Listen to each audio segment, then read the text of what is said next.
मकै पोल्दै एकछिन गफ गरौँ है त। यो मकैसँग चाहिँ मेरो छुट्टै प्रकारको नाता छ के। म सानो हुँदाखेरि मलाई मम्मीले मकै उसिनेर दिनुहुन्थ्यो घरमा अलिअलि मकै फल्दाखेरि। मलाई चाहिँ यो मकै एकदमै त्यो उसिनेको मनै नपर्ने के। यो उसिनेको मकै खानभन्दा मैले मकै नै खाँदिनँ भनेर मैले मम्मीलाई एकदमै घुर्काउने दङ्लाउने गर्थेँ। जति घुर्काए नि दङ्लाए नि आफ्नो आमाको माया भनेको त आमाको माया नै हुने के। मम्मीले मैले उसिनेको मकै खान्न, मलाई मन पर्दैन भनेर चाहिँ एउटा मकै भए पनि मम्मीले आगो बालेर, चाहे वैशाखको गर्मी होस्, चैतको गर्मी होस्, जेठको गर्मी होस्, जस्तोसुकै गर्मीको बेला होस्, बिहान होस्, दिउँसो होस्, साँझ होस्, मम्मीले मलाई मकै पोलेरै दिनुहुन्थ्यो कि। आफूहरूले उसिनेर खाँदा पनि मलाई एउटा दुइटा मकै पोलेर नै दिनुहुन्थ्यो। मैले त्यही भएर मकै मलाई पोलेको एकदमै मनै पर्दैन। चाहे जतिसुकै हावा लाओस्, पानी आओस्, घाम नै लागोस्, मैले यो मकै चाहिँ पोलेर नै खान्छु के।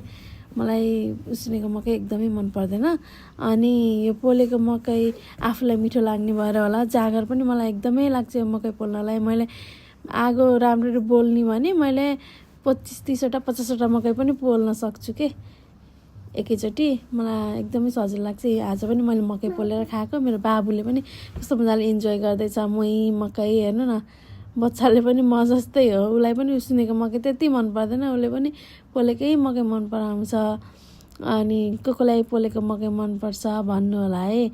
कसैलाई पोलेको मकै खान मन लाग्छ भने मलाई भन्नु होला, मैले मकै पोलेर खुवाउँछु है त। Thank you so much for watching, by.